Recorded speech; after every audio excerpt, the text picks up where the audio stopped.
And welcome back mga tropa. Dito na naman tayo sa ating series na pinamagatang Web Dev with Bunny TV. Currently episode number 6 na tayo mga tropa. No? Last episode we tackled about CSS, no? Box model.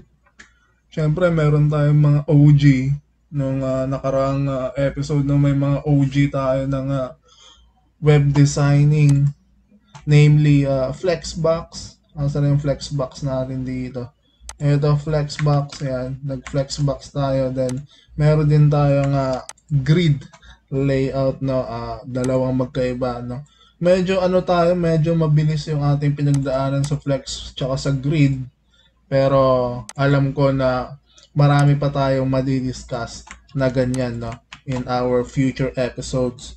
Pero ngayon, dahil na meron na tayong foundation, kahit hindi masyadong malalim ang foundation natin, at least alam na natin yung syntax ng CSS, kung paano siya i-apply sa HTML. And syempre, this is the best time na to introduce, no, sa ating thumbnail, introduction to JavaScript. And first things first, syempre, what is JavaScript? Ito, sabi ni Google AI Overview, JavaScript, often abbreviated as JS, no, is a popular, sikat to, widely used scripting language that allows you to add interactivity and dynamic features, no, to web pages. It works alongside HTML, nako, nadaan na natin tong si HTML, and CSS, no, yung structure tsaka style, enabling developers to make web applications more engaging and user-friendly. Okay? Alright. So, paano ba ito mapapagana si JS or si JavaScript sa ating munting file or working folder, no? Syempre gumawa na tayo dito, no, sa ating JavaScript folder ng file which is index.js. Currently walang laman. Ayan siya mga tropa, no. Siguro close, ay hindi, huwag ko muna i-close para makita nyo tatlo yan sila mga tropa ang gamit natin when creating web pages. And meron pa syempre, no, sa ating full stack or sa stack natin. Though matatawag mo na full stack, pero parang masyado pang masyado pang konti yung ano na to, na lalaman natin, no, kung ko-compare sa totoong full stack. Pero kidding aside, paano ba mapapagana yung index.js sa ating HTML file, or paano siya ililink, no? Kasi kailangan natin siyang i-link no? Like yung CSS natin. So ganun din mga tropa. Dito sa taas, susunod ko na lang dito sa style sheet link natin.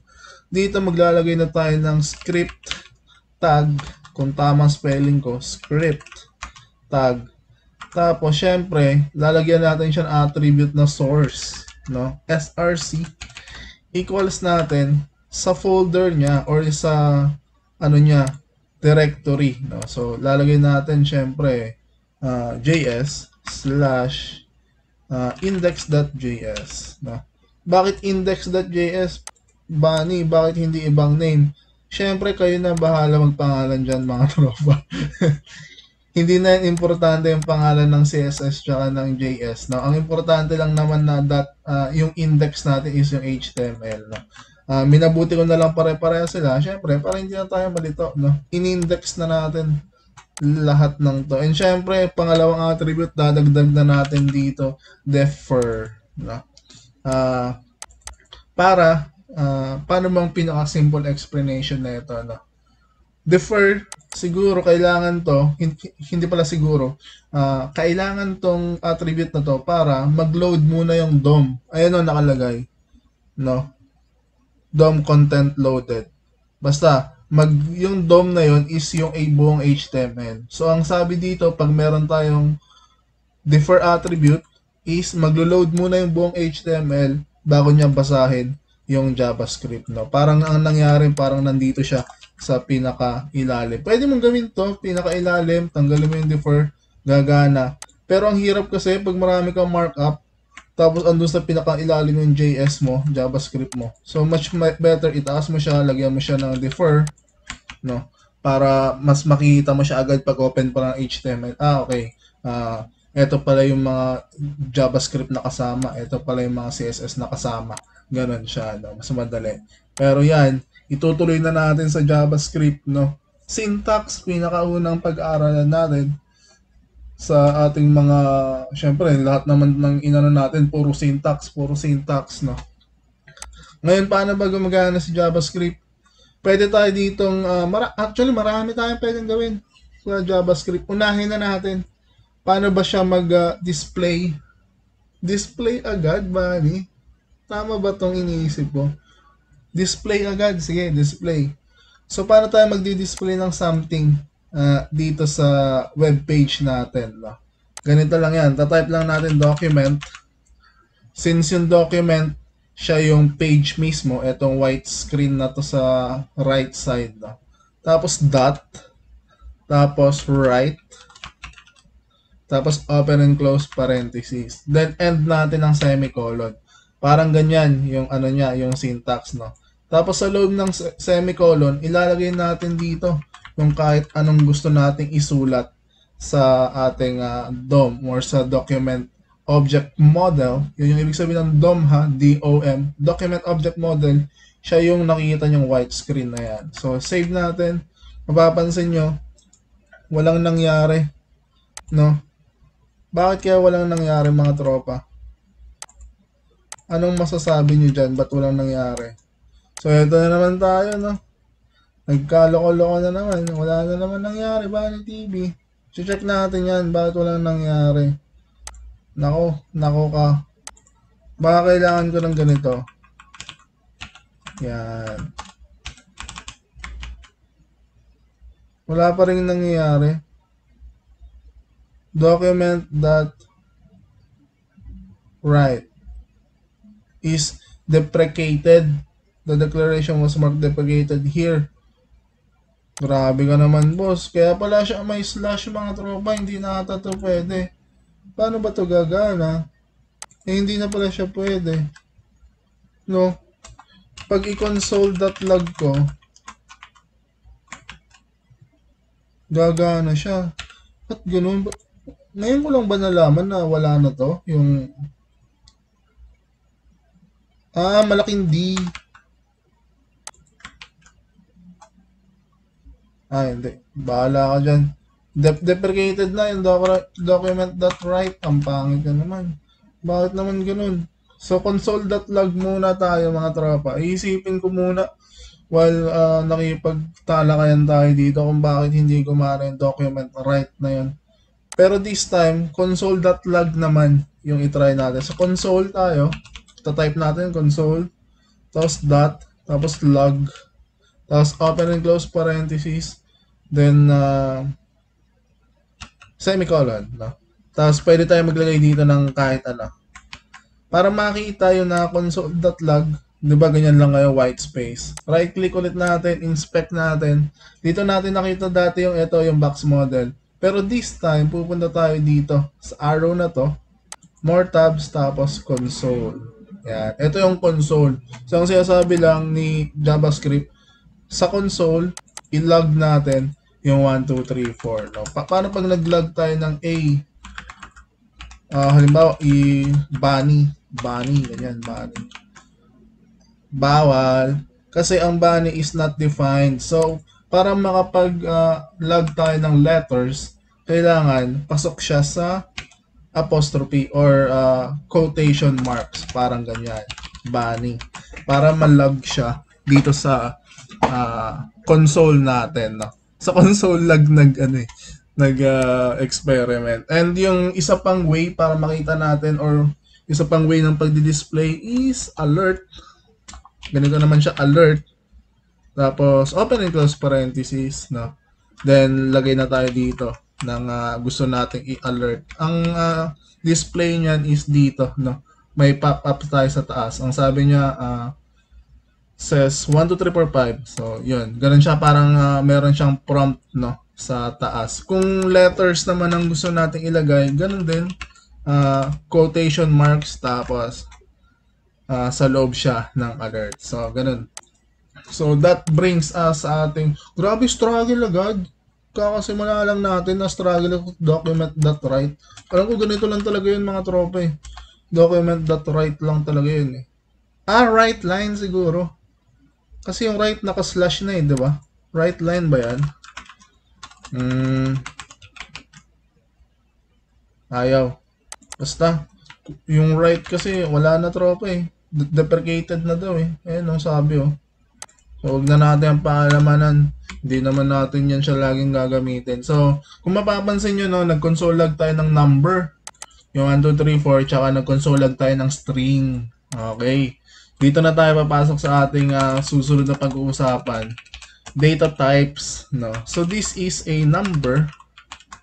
Tapos, ito naman is a string. So, sa JavaScript, si JavaScript programming language, no, meron tayong iba't ibang data types. Sulat natin. Data types ni JavaScript. No? So, kahit siguro hindi ko muna ito discuss lahat, basta alam natin na merong kanya-kanyang type yung mga data. No? Pag number, ganito siya. Mapapansin nyo sa console log, naging blue. Parang blue siya. Tapos pag string or letters, white siya. Tapos ang isa pa is boolean. Yan, yung true or false. Yan. So, pag nakita nyo siya sa console, blue rin siya. Pero, letter siya, no? True or false yan, yung boolean. Yan yung mga value ng boolean, ha? True or false, walang maybe, walang, ewan ko, walang ganon. Tapos yung isa pang, data type, meron tayo ditong array.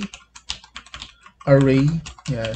Yung array, mga tropa, huwag kayong magugulat, ha? Yung array is, ganito yung syntax niya, no? Boxes, tapos, ganyan, no? Meron kang mga value sa loob ng array na pinaghihiwalay-hiwalay ng comma. No? So, i-console log natin, makita natin yung itsura ni array, ganito siya. Yan, array. Nakalabas din kung ilan yung total items sa loob ng array.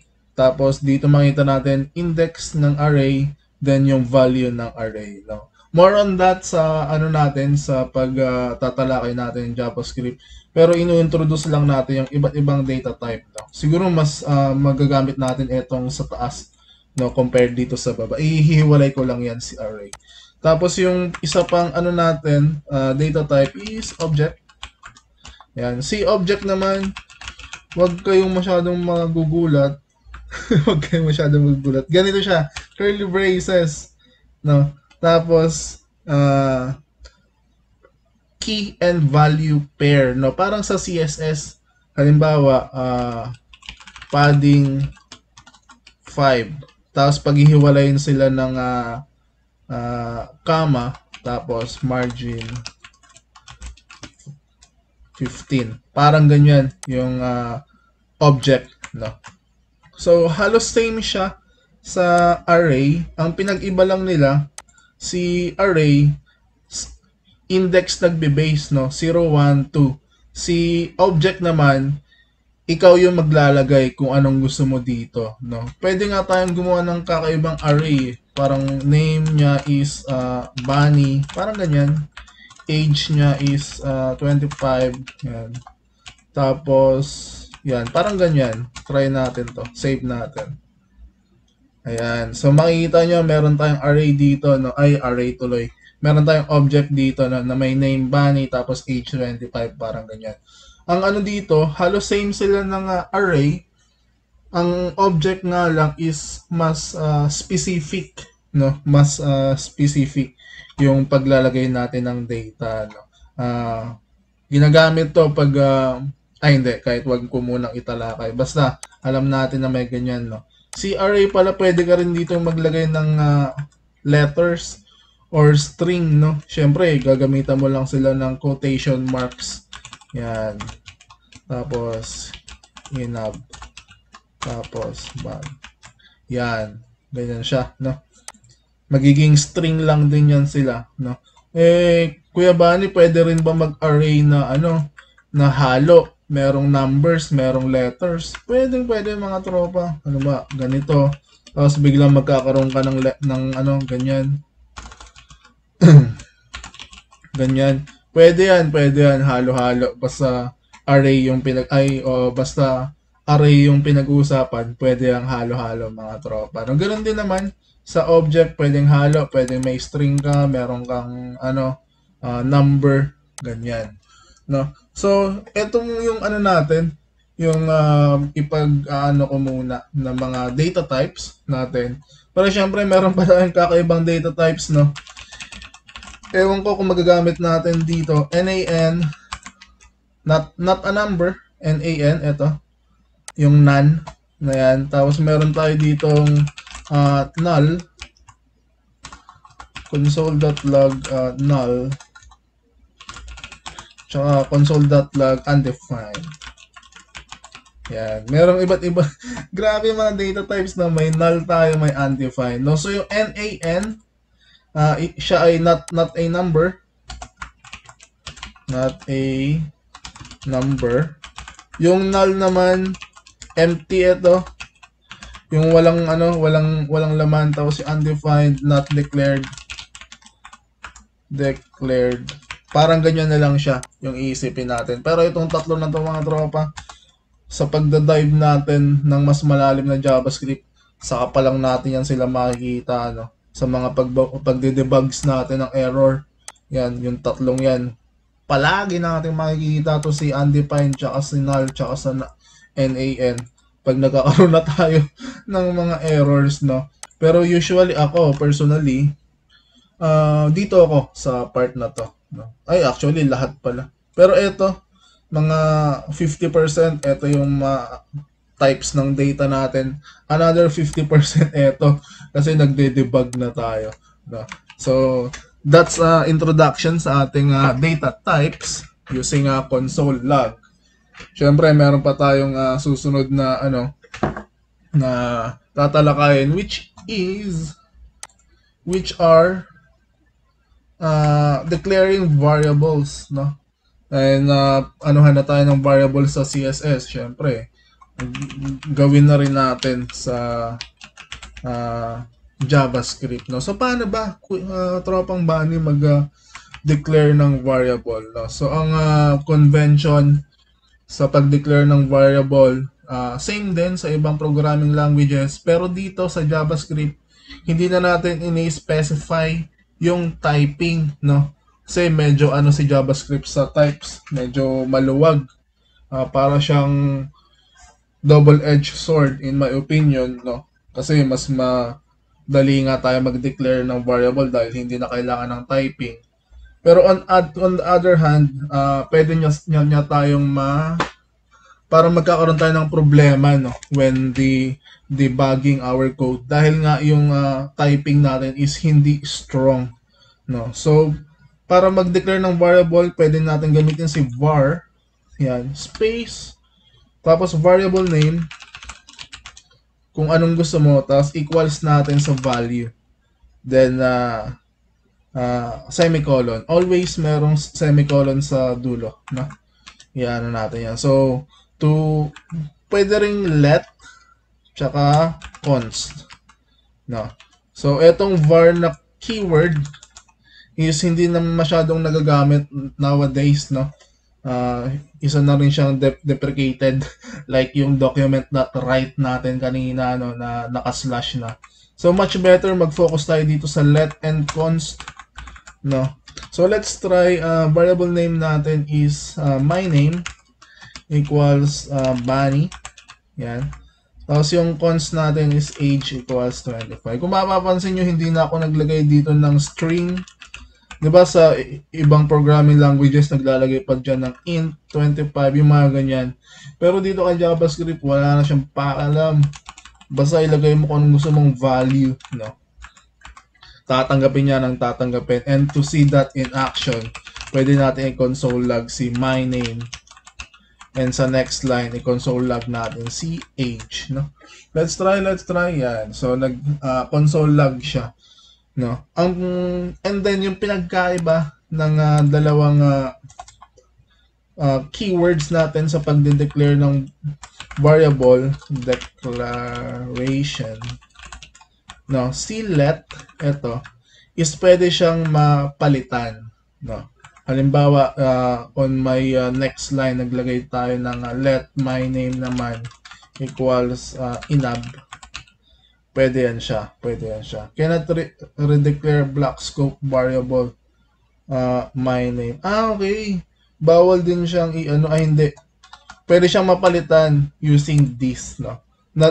Ang declaration niya once, pero pwede mo siyang palitan sa next line, no? In-equals ko siya sa iba. I-try natin i-console log ko siya dito sa part na to. My name, console log ko siya dyan. Tapos i-console log ko siya ulit dito after siya mapalitan.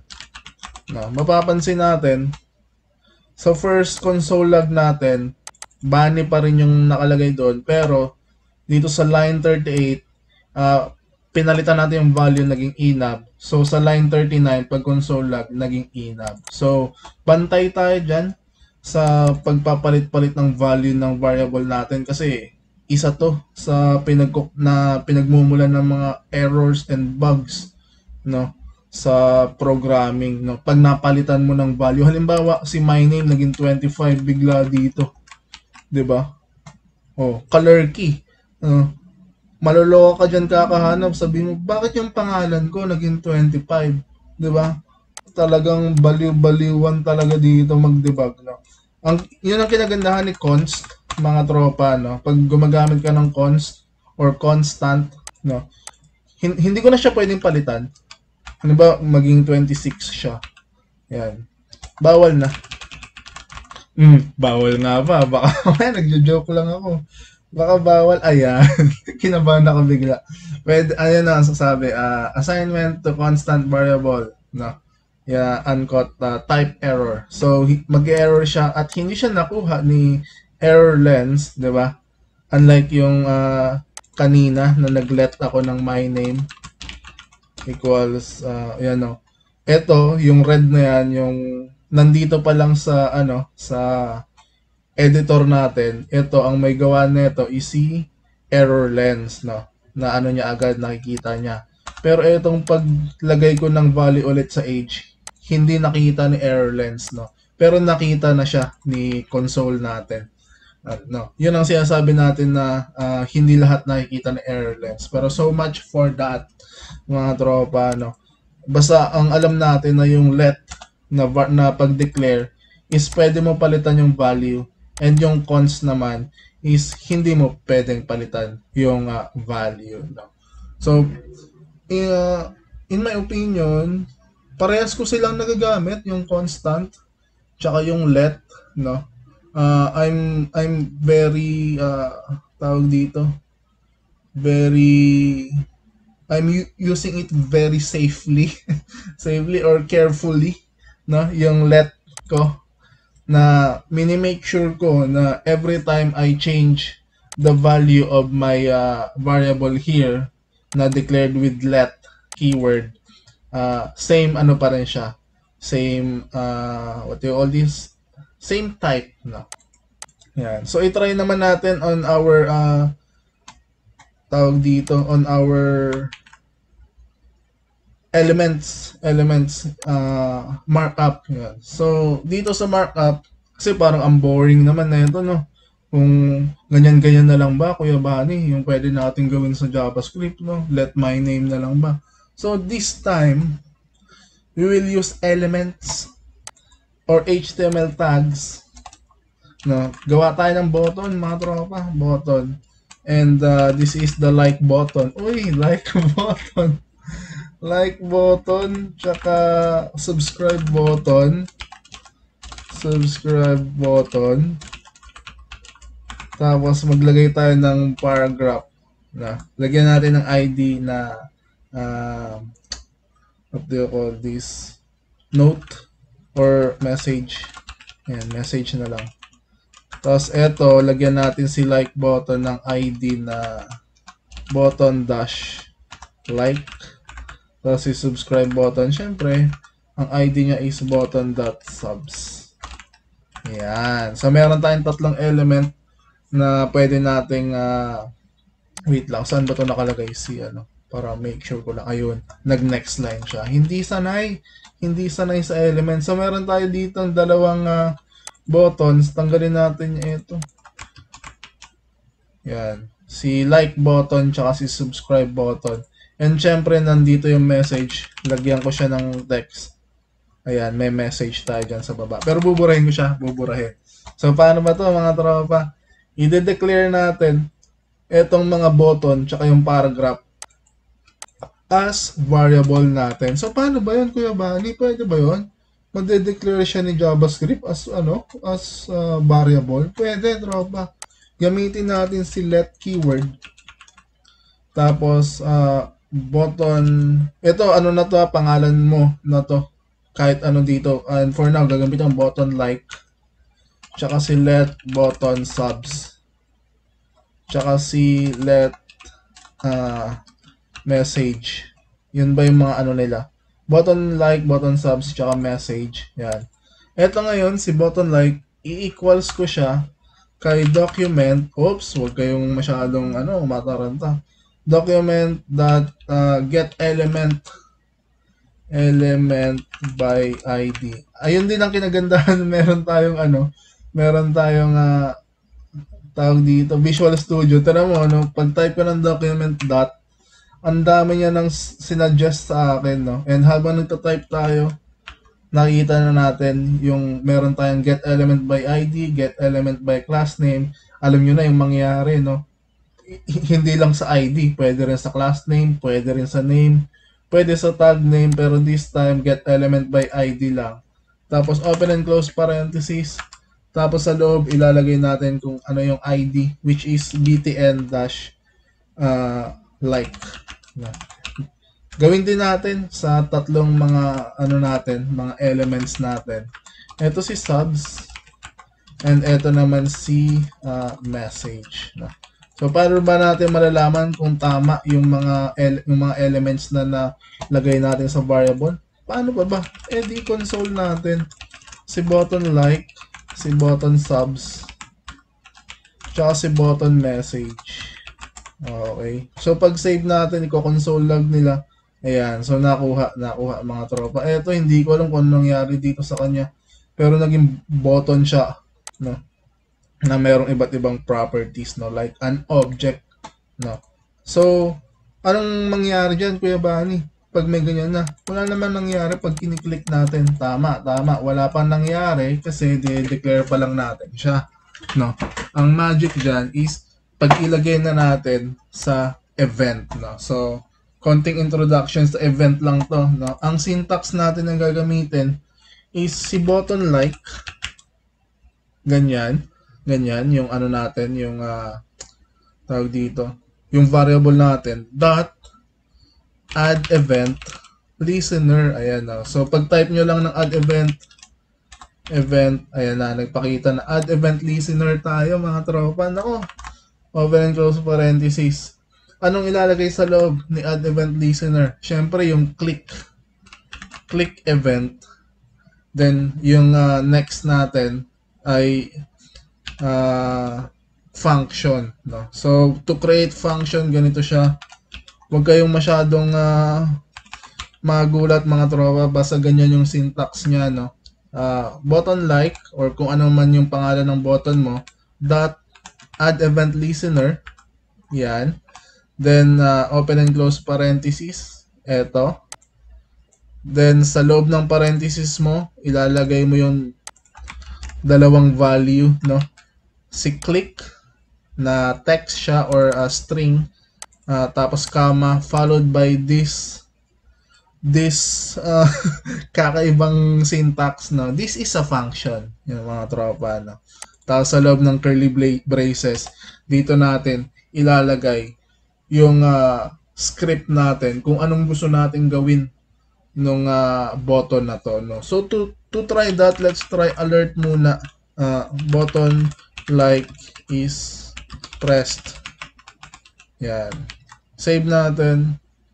Walang nangyari, pero pag i-click ko si like button, ayan, so nag-alert siya. So tama yung ano natin, yung ginagawa natin na pag-select and pag-add ng event listener sa button like natin. Actually, ganyan ako mag-code, tropa, no? Every time maglalagay ako ng event listener, ina-alert ko muna or siguro console.log1. Yan, para alam ko na tama yung nilagyan ko na element, no? Si subscribe button walang nangyayari dahil wala pa tayong nilalagay na event. Lagyan natin ng event si subs button na click lang din, tapos ang i-console log niya naman is 2. So save natin. Makikita nyo mga tropa, pag i-click natin tong dalawang to ng salit-salitan, nagwa 1-2-1-2 combination tayo sa console log. Ibig sabihin gumagana yung mga event natin sa dalawang button na to, no? And to sum it up, syempre sa message natin ilalagay, alam na, kanina nyo pa alam, no, na dyan natin ilalagay. Paano ba to gagawin sa anong element to? Div ay paragraph tag to. So si paragraph tag meron siyang dot inner HTML, inner text. Yan, inner HTML tuloy. Inner text natin equals natin sa you like the video. Ayan. So sa subs naman, ang lalagay natin sa message text is thank you for subscribing. Ayan. Save natin. Syempre, ano pa ba? Pag-click natin yung like button, you like the video. And syempre, pag-click ng subs button, thank you for subscribing. Ganyan siya mga tropa. Now, this is just an introduction to JavaScript, no? Pero syempre, marami pa tayong pwede pang matutunan, no? And syempre, dito na natin puputulin ang ating video siya sa subscribe button. And tulad ng lagi kong pinapaalala mga tropa, if ever may mga questions kayo, clarifications, no, pwede nyo akong message or comment nyo dyan. And don't forget to like and share and subscribe mga tropa. See you next episode. Bye-bye.